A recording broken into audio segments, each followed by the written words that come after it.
All right. Welcome to Startup with Ferris live stream. Thank you for tuning in. What's new in the world of entrepreneurship? Revenue targets.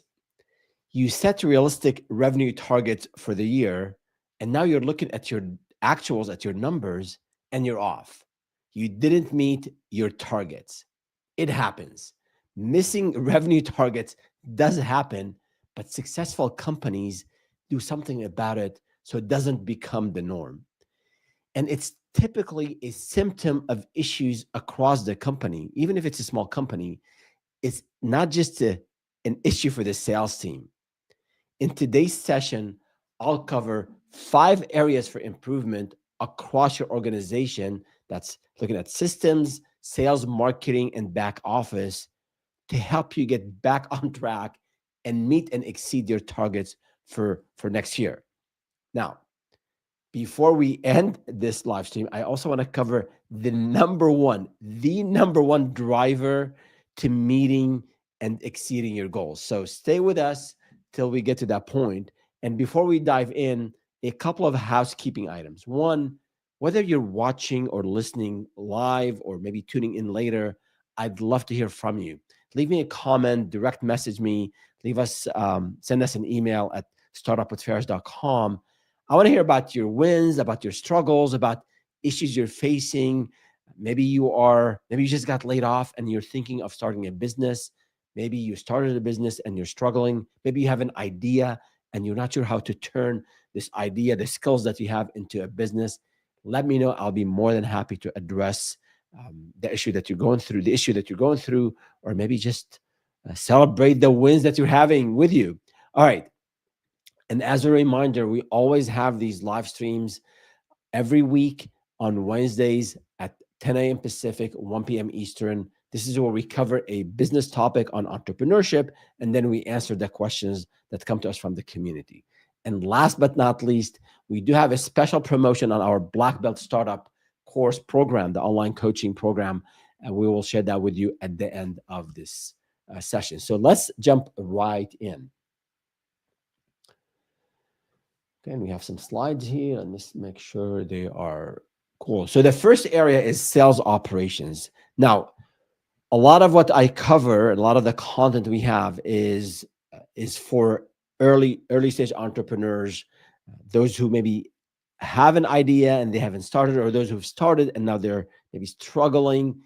These ideas, these concepts apply to other companies. So if you're already established, if you are already scaling your business, the concepts I'm covering are still applicable, although the examples I'm using are going to be for early stage business owners. But in the areas of sales operations, I don't know, maybe 10 years ago, I don't think in the industry we had this sales ops concept. We started to hire for people. I remember in 2014 or 2015 when we hired our first full-time sales ops manager. She did an amazing job for us. So a lot of businesses, when they think of sales, they think of this amazing extrovert person who goes to these events and persuade people to buy from them. Sales, there is that part of sales. There is that part of pitching and persuading people, but there's also a lot of science to sales. There's a lot of systems to sales. So one of the issues that I see when I work with entrepreneurs and business owners is that there's no sales operations in place. There are no systems in place, or very, very, I don't know, ad hoc systems. So I want you to examine the systems that you have.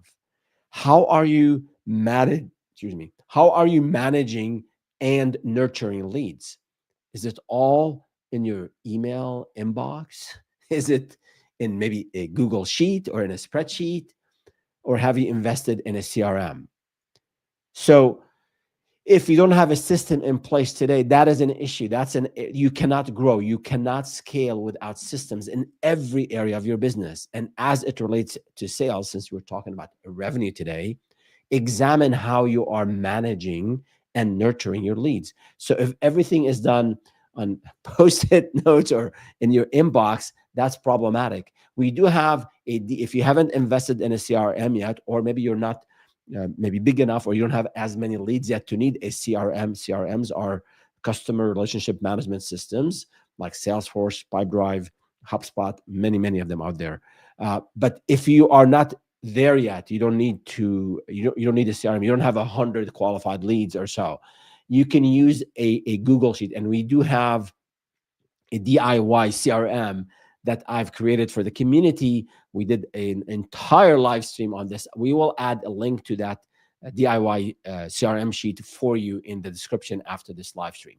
But examine how you are managing and nurturing your leads. If you're not uh, actively tracking your leads in a way and reviewing these leads weekly, monthly, reviewing your opportunities, um, you're not tracking your progress, which is my other point here on the slide. If you're watching with us, then you don't know what's then you're going to come to November or December, at the end of the year and say, I am off by 20%. My target was to get to $250,000 this year, and I'm at 150. And it's going to be really, really hard to recover, if you're off by 30, 40% in a matter of weeks.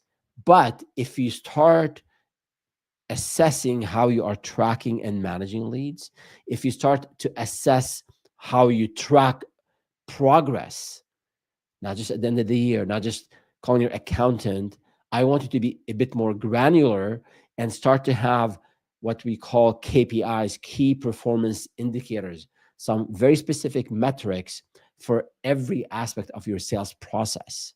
For example, I want you to track the number of leads you're getting on a weekly basis. You can do that in a spreadsheet. I want you to track the number of opportunities. Like I pitch someone and then I send them a proposal. And how many proposals do I have? How many opportunities do I have? Looking at the revenue pipeline, if you're looking at all the different opportunities you have and the amount, and then maybe you have a probability of closing these in the next maybe 30 to 60 days. Like all this information should be trackable, even if you're not using a CRM. It's that muscle of what I want you to build is that muscle of managing the leads and the opportunities and your clients in a systematic way, and then looking at this data, at these KPIs, the key performance indicators, on at a certain cadence. Again, some things you got to do, you got to look at weekly. How many leads did I get this week compared to last week? How many of those leads, how many qualified leads did I get? Where did these leads come from? You want to look at the progress, the nurturing of these leads. And if you're new to the concept of lead nurturing, make sure you check out our video on the ultimate guide to sales funnels. I talk about the different phases, different stages that you walk a lead through, that you sort of educate the lead, and then you answer their questions, and then you negotiate and close the deal. So the way sales, again, is not just an art. It is a science as well. You want to have systems and processes around your entire sales process.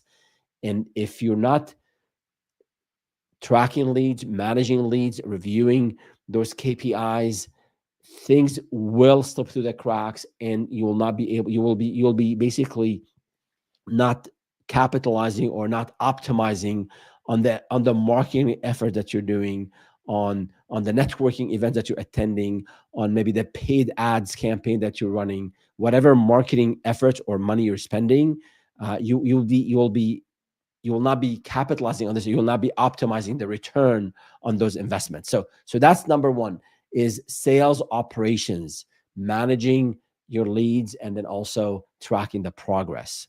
Now, and I do want to have maybe in about 10 minutes or so, I'll show you, I have a spreadsheet for you where you can assess the gap between planned and actuals.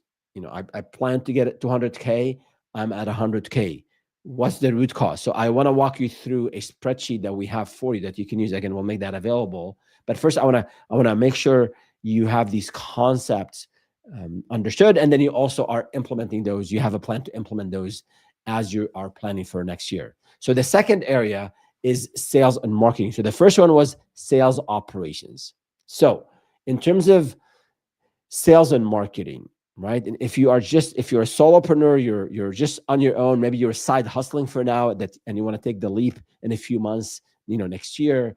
uh, you have to have these processes in place. So in sales and marketing, again, we talked about the number of leads. Is the issue you're having today because you're not getting enough leads? Is it you're getting a lot of leads, but they're not qualified, they're not buying from you, they're not the target, your target audience? Are you um, are you maybe going to these events and coming back with 15 business cards or 15 LinkedIn connections, but you're not you're not having any traction? Are you doing the right follow-ups? So you want to be looking at how many leads am I getting, the quality of the leads I'm getting, and then you can have ask yourself, after you ask the leads, those 4 or 5 questions. Do they have a budget? Are they ready to time it? Do they have a problem I can solve? Um, are they the decision makers? There's certain things you can ask yourself after you speak with these questions and document and say, yeah, these are qualified leads and these are not. But if you're finding that you're attracting a lot of unqualified leads, those who are not ready to buy from you, or maybe those who are just not your target audience, then you want to re-examine marketing. Where are you spending your time, or where are you spending your marketing dollars? So for example, if you're running Google ads or Facebook meta ads, and you have a landing page, and let's say you're selling, you sell to businesses. Let's say you are an IT consultant who sell to schools. You go in and set up their networks and make sure their networks are protected from hacking, and they have antivirus software on their systems. So if you sell mainly to B2B or solely to B2B, and you're getting leads from consumers, people who want to help them at their, for those who are looking for IT support for their homes or their personal computers, and that's just not something that you want to do, because there's not a whole lot of revenue in that. So if you're getting leads from that are not qualified as you defined qualified for your business, then maybe your ads are set up, you have the wrong keywords, you have the wrong targeting. Or let's say you focus on local businesses and local leads in your geography, and you're getting leads from out of state. Maybe your ads are not set up properly, you have a national targeting instead of maybe targeting your locality. So again, these are things to look at. Is how many leads, where are the leads coming from, are they qualified leads? And then the other thing is the win rate. So I have leads now, I'm sending proposals out, but I'm not closing, or maybe I'm closing 1 out of 10. And I speak with other people in the industry, and from my own maybe experience, I should be closing maybe 3 or 4 of these 10 leads I'm getting, or these 10 proposals I'm sending out. So tracking is the issue there with your win rate. Maybe your prices are too high. Maybe you're not sending proposals in a timely fashion. Maybe you're not listening carefully to what the clients are asking. So you have to look at your win rate, your close rate and closing rate, and then see for those that you won, ask the client, like, what did you like about us? What did you buy from us? In the right time, in the right place.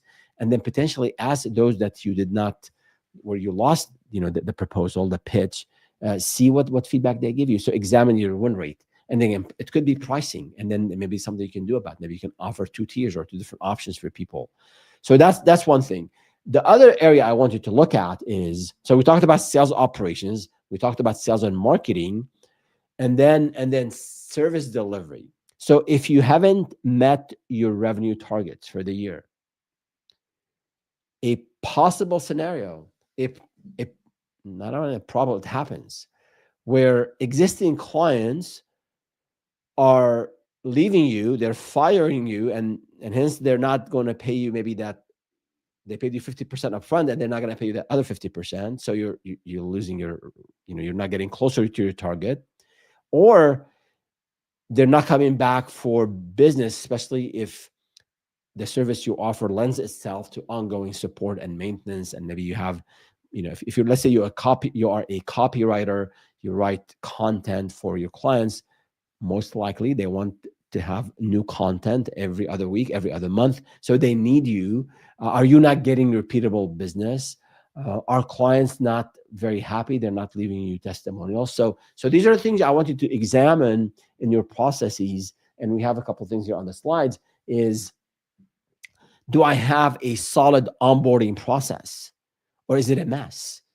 Or I don't know what onboarding is. I get the client to sign a contract, and then a week later I follow up with them, and yeah, let's just work on your project. I'm not making this stuff up, folks. I've seen this. I talk to a lot of entrepreneurs. On the average, I'm speaking with 2 to 3 entrepreneurs every week, and I hear things. And I don't judge. A lot of people. I did all of these mistakes. Trust me. Over the last 21 years, I've probably done every best practice, every tip I share is based on a mistake I made in one of the companies that we've built and grown. So this concept of maybe onboarding process, if you're having issues in retaining customers, if you are having issues in customers coming back for more, potentially it could be you are not leaving a very positive first impression on them post contract. So onboarding, examine your onboarding process. If this concept onboarding process is foreign to you, we have a full article on our website, startupwithferris.com. Ferris spelled Feras, like my first name. So check out our full, and we did a full live stream on it as well. In terms of process, the second area here I want you to examine is your processes. As I said earlier when we talked about sales ops, if you are serious about scaling your business, if you are serious about getting to 7 figures and later to 8 figures, you cannot do it without systems and processes, because that is what will enable growth and scale. You can't do everything on your own. Initially, yes, you are the entrepreneur, you wear all the hats, you have to do whatever it takes to get the stuff done, to sell, to deliver, to do IT, to do whatever, accounting. Yes, I get it. But as you're getting more clients, as you're making more revenue, as you're making more profit, you want to start investing in the business and have a repeatable process. So every time I have a client, I have an onboarding process. Every time I have a new project, here are the 10 things I have to do. And you can use that in a spreadsheet initially, in a Google sheet, in an Excel sheet. You can use any of these systems like a Trello or an Asana or Notion, whatever you have some experience with. Initially, they all work fine. Over time, you might find one that's more suitable for you. But the idea is to have checklists, systems, repeatable processes. So every time you have a new client, you follow that system. And then at the end of the project, okay, well, we missed something. Let me add it to the checklist, right? So do also have a project retrospective. We have an article on project retrospectives on how to improve your processes. And last but not least, and notice I put this under service delivery, is upselling and cross-selling. I didn't put this bullet under sales because to upsell, I'm assuming that the client has already bought from you. To cross-sell, so maybe you do web design and you do content writing for your client. So you've completed an amazing graphic design, a website for your client. Now you can maybe upsell, you can cross-sell, maybe you can upsell them more design, like a design refresh every quarter, and cross-sell other services like content or maybe SEO or whatever else that you sell. So those are, if you're missing your targets, especially if your service lends itself to recurring revenue, to upselling, to other services you offer, have I been able to upsell, to cross-sell? Maybe I'm just, the clients are not happy and there's no way they're going to come back and buy from me. Or maybe I'm just not pitching. Customers are not aware that I also have these other services. So service delivery is also really, really important. So before I go, we have a couple more areas to cover. Back office and this last key driver here. I do want to share with you actually everything I've covered so far. I want to show you a spreadsheet. Again, we'll make this spreadsheet available. We'll add the link to the description, where you can do your own actual versus planning and walk through this exercise for your own business, and then identify the root causes of the issues. Why is it that you missed revenue? So let me make sure we have this here on the screen. Yep. Yeah. Great. So some assumptions. So plan this first or second. So on the first column, you'll see, for those of you listening, not watching, we have annual revenue. I'm assuming our target is $200,000, and then my service price. I'm going to make an assumption. So next here, we'll show the service price is. Let's just go next. $10,000. So for me, if I'm selling my service as $10,000, to get to $200,000, I need 20 clients, right? 20 times 10 is 200,000. And then from me speaking with other people in the industry, or from my own experience from maybe a previous year, I typically need to get about 100 leads to close 20 clients. So my conversion rate, my win rate, my close rate is 20%. Of every 5 leads I get, I typically close 5, and then out of 100, I'll close 20 leads at $10,000. We get $200,000 in revenue. So that is the plan at the beginning of the period, at the beginning of the quarter, at the beginning of the year. Now let's look at actual. So next we look at actual, and you'll see that, oh my goodness, we ended up with $100,000. My target was 200,000. I ended up with 100,000. So I'm way off. So what happened? So let's go to the next slide here and show scenario number 1. $100,000 is the actual. I was able to sell at $10,000, but I only sold to 10 clients. So 10 times 10,000 is $100,000.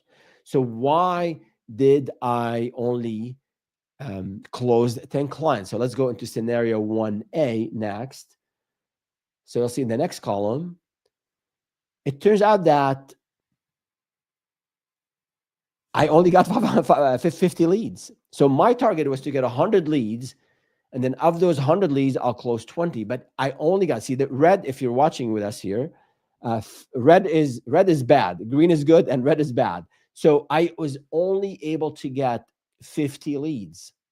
My goal was to get 100 leads. So what is it that I need to do? In this case, fix marketing. So the issue is not in sales, it's I'm not getting enough quality leads. I need to be networking more. I need to run a paid ad campaign. I need to go out and maybe hire someone to do some maybe lead generation for me, or maybe I need to do some cold calling. Whatever it is, again, if you have a specific question for your business, feel free to email me, direct message me, leave us a comment on whichever platform you're on, LinkedIn, Facebook, Instagram, YouTube, of course. We'll be more than happy. I'll be more than happy to dig deeper with you and help you pinpoint where the issue is so you can fix it for the next period, for next year. So this is scenario 1A, is that the issue is in marketing. I'm only getting half the leads I need to meet my target, all right? Now, the next column here is scenario 1B. Again, we are at maybe go one back, please. Yeah. Back. Yeah. Good. Thank you. So 1B is we have $100,000. We're off by $100,000. We did get the 100 leads. See green here. Our target for leads 100. So we did get 100 leads, but I was only able to close 10 of them. So our goal is to get 100 leads. I got them. Our goal is to close 20 of those 100. I only closed 10. So there's an issue in sales at this time, not marketing. Marketing delivered. We brought in the qualified leads. And it could be, if you are a single business owner, you are a solopreneur, you could be the person wearing the marketing hat or maybe the sales hat at the same time. But I'm differentiating because as you grow, you'll have different people doing different functions for you. And even if it's just you as a business owner, you do want to think of marketing in sort of in one setting and then think of sales in another setting, especially as you evaluate your performance over the last quarter or the last year. So in this case, I was only able to close 10% of the leads. So that is something we have to dig deeper into. Why? Did I not follow up on time? Did I not send the proposals on time? Did I not really listen, had that active listening and listen? Did I not listen attentively and closely to the client and their needs? And maybe my proposed solution in the proposal document wasn't thorough enough. Did I not get to the decision maker, right? So these are things I wanted to examine on why is it that you were not able to close according, to your target. And one way is ask those clients, those who did not buy from you, be very nice to them, send them a thank you email, like, yeah, it's disappointing, we were looking forward to help you and support you, but I understand, I wish you the best, in your venture, in your, in implementing, solving your problem with this other vendor. And if you don't mind, if you can just give me some honest feedback on why is it that you did not come, buy from us. And if you can get them on the phone and have them open up, that is the best thing you can do. I mean, the best thing would have been to win that deal, but the second best thing is to learn from that mistake. And it could be something outside of your control. I mean, this is just part of sales, but a lot of times it's something that we did not do right as business owners. Now, and just it's the nature of it. Like, we're not going to close every deal. That's, of course, is not the case. But we want to improve our win rate. We want to improve our close rate. We want to understand how we can make our sales process better. So that is that scenario where we we were able to we were only able to close 10 deals, 10 clients. Okay, so now let's go to scenario 2, and that's more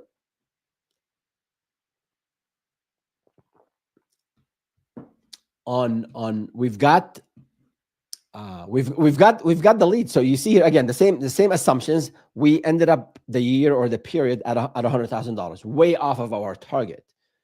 And if you look at the green here, we did get 20 clients. We did get, the 100 leads, and we did close at 20%. These are all this is our benchmark. But the price is $5,000. So my goal was to sell 20 clients at $10,000. I ended up selling 20 clients at $5,000. So why? Right? You got to put your analyst hat on now and examine. Is it something that it's just the external? Maybe the marketplace, it's so competitive, I couldn't sell at $10,000. And maybe I have to readjust my target for next year. Right? So then my target, if this is the case, I would have to get 40 clients to get to $200,000, right?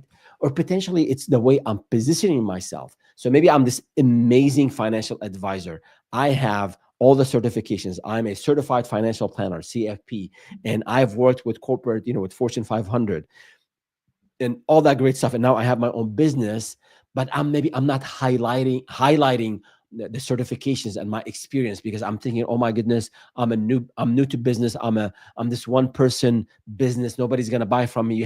We have all these voices in our heads about why we can't sell, and clients and leads, they sense it. You have to project authority. You have to project confidence. You have to educate and add value and show that you're competent, right? So if that's what I want you to evaluate to. Is it the way I'm positioning myself, my firm, my services, or potentially it could be external factor. So that's another thing you can do is, again, based on the scenario, if I was able to sell, if I was able to generate 100 leads, marketing is doing their job.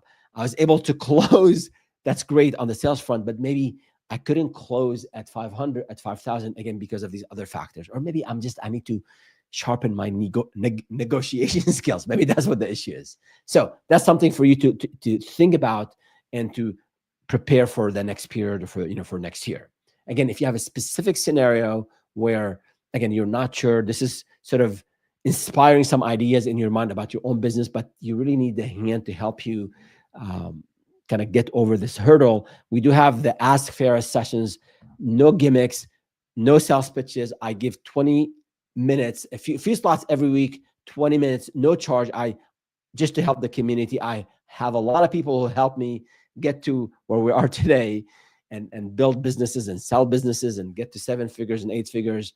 And part of my appreciation to all of the folks out there who have helped me along the way, I offer these free sessions, 2 or 3 sessions every week. So go to our startupwithferris.com website and go to the Ask Ferris and select a slot. I'll be more than happy to answer your questions and help you get over maybe some of the issues you're having with meeting your targets. And then the last scenario I want to cover here before we move on and wrap up the session, scenario number 3. Again, for those of you maybe who are joining a bit late, if you have a question, if you have a comment, leave us a comment. I'll be more than happy to answer it. But just going through these scenarios, our target was $200,000. We ended up at $100,000. So we're way off. We're assessing what happened. So in this case, I was able to get 100 leads. I was able to close 20 deals, 20 clients at $10,000. So I check. Clients, leads, conversion rate, price that I wanted. So I was able to close deals at $200,000. But when I looked at my numbers, my actuals, I ended up with 100K. What happened? Well, you see the question mark there. If you're watching with us, delivery. Maybe half of your clients were not satisfied with what you were doing for them, and they left midstream and they did not pay you what they owed you, or what was in the contract. It happens. Not pleasant when clients fire us, right? So, or maybe you're part of your business model that you were going to sell maybe $100,000 of a service, and you want to upsell the second 100K. You want to get it through upselling and cross-selling services that you have. So examine delivery. If you were able to get the leads and close those leads and at the price point that you have in mind, but at the end of the cycle, a bunch of clients left you and you lost revenue, then you have to really examine your delivery. And again, go back to the points we mentioned earlier around delivery in terms of onboarding, being responsive, all that good stuff. Okay, so we will leave a link to this spreadsheet, this sort of revenue planning plan versus actual in the description. And we'll also leave a link to the DIY CRM sheet I covered earlier. These are tools that we spend a lot of time producing for you to improve your business and get to 7 and 8 figures. All right, 2 more areas I want to cover and wrap up the session in the next few minutes. One is here, number 4. So we talked about sales ops, we talked about sales and marketing, we talked about service delivery. Now, back office. Maybe the boring stuff, but it is important. So when you are examining what went wrong or why is it that you missed your targets, and as you want to build for the next quarter, the next year, I want you to spend some time looking at the processes, not sales, not marketing, but the back end stuff, your legal process. So a client said, a lead said, I'm ready to go. Send me the contract. In the old days, we would have to mail this 20 years ago. Now we have email. But folks, don't send an email and expect the client to print that contract, sign it, and then scan it and send it back to you. You are wasting time, their time, your time. And time kills all deals. I want you, as soon as they say, we're ready to proceed, ask them who's going to be the signatory, who's going to sign that contract, get their name and email, and send them an e-signature, e-signed document. You can use DocuSign. You can use any of these services. If you are using the Gmail, the Google Workspace, they just added a feature where you can send actually an e-signature document from a Google Doc. I'm not affiliated with any of these services. I'm just saying use this to expedite, to streamline your process. Also, if you have, especially if you are working with bigger companies, early on in the process, see if you can get a list of the insurance requirements they have, especially, mid-sized companies, maybe not as much, but as you go with the enterprise Fortune 1000, they have a specific set of insurance requirements that they want you as a vendor to comply with. So if you get that information ahead of time, I think it will help you save time between when you closing, when the lead says okay, and then when you get the contract signed and get that initial 50% payment. All right. So legal, see, every way you can streamline the legal review process of your proposals, of your templates. That's all great. Second is finance. I probably said it more than in every other video. If you have not outsourced accounting to a bookkeeper, especially if you're a small business, if you are a mid-sized business, obviously you need more than just a bookkeeper. Uh, but if you are starting to have contractors, employees, obviously customers, and you're sending invoices and you have bills to pay, you have to track these things properly. And don't do it here. Don't do it in your head. Do it with a bookkeeper. There are amazing bookkeepers out there who can just take care of it. Don't go cheap on accounting. You have to focus on the business. You have to be out there selling and marketing and delivering and providing, maybe delivering um, public speaking or writing content or networking, whatever the case might be. But putting time into bills and invoices and tracking people who haven't paid you, and trying to say sorry to the vendors that you are late paying them. Have this outsourced to a bookkeeper, a qualified bookkeeper, and they will take care of you while you are focused on the business. And as your business grows, your financial needs and requirements will grow. At one point, you might need to have someone in house, or maybe you need to get maybe a fractional CFO. They will help you put a more to sort of look at your numbers in a strategic way. Again, if you have a specific question on any of this stuff, leave me a comment, email us. Be more than happy to answer. And then the last but not least point under back office is hiring, people ops, as we call it at times. So maybe part of the issue, when we talked about delivery, maybe you had an account manager, a client-facing account manager, who's just not responsive, or not, maybe not competent, or just not a nice person, not very polite with the customer. So maybe they're amazing technically, but they don't have good professional way of communicating with clients, especially when issues arise. So did you examine your hiring processes? Did you hire the right person for the right job? Did you have a detailed job description? And we have a couple live streams on hiring. So if you are planning on hiring and growing next year, the next period, make sure check out those live streams on hiring. And I think 10 tips on your first hire. And all those 10 tips, I tell you, mistakes I made at one point or another. So you're getting the summary of 20 years of experience there. So I think hiring is really important, especially for small businesses. Sometimes you might have to just rely on contractors, understandable. Sometimes you might need to just go with part-timers. But regardless, make sure there's a job description. The expectations are set properly. If they're junior talent, they need a bit more hand holding. They need a lot of maybe guidance. If they're more senior, they make sure they're a good fit for your business. So just really do a good job, do a thorough job in defining what you're looking for, and also in making sure this candidate is a good fit for your business. So that's on the people ops. Again, we have a ton of great content. I think it's great content on our live streams around all these topics. Here, I just want you to assess, and if you find something of interest, or you're not sure where to find this content, just let me know. We'll be more than info@startupaffairs.com, and we'll point you to the right direction. And then the last one: what's preventing you from getting to your targets? Mindset is really important. A lot of people talk about the entrepreneurial mindset. It's a thing. It's the ability to deal with ambiguity, the ability to take risks, calculated risks, the unknowns you have to face, doing things you haven't done before. Bit of you build the muscle to go and talk to strangers and ask them for money. That's all part of this mindset. But in terms of revenue targets, in terms of growth, if you don't have a growth mindset, if you're not obsessed with growth, it ain't gonna happen. It's just not gonna happen. I think it was Phil Knight, the founder of Nike, who said, life is about growth. You grow or you die. So if you want to continue to be a solopreneur and maybe increase your revenue by 10%, or maybe your profit by 20%, and that's where you want to be at, that's great. That's your goal.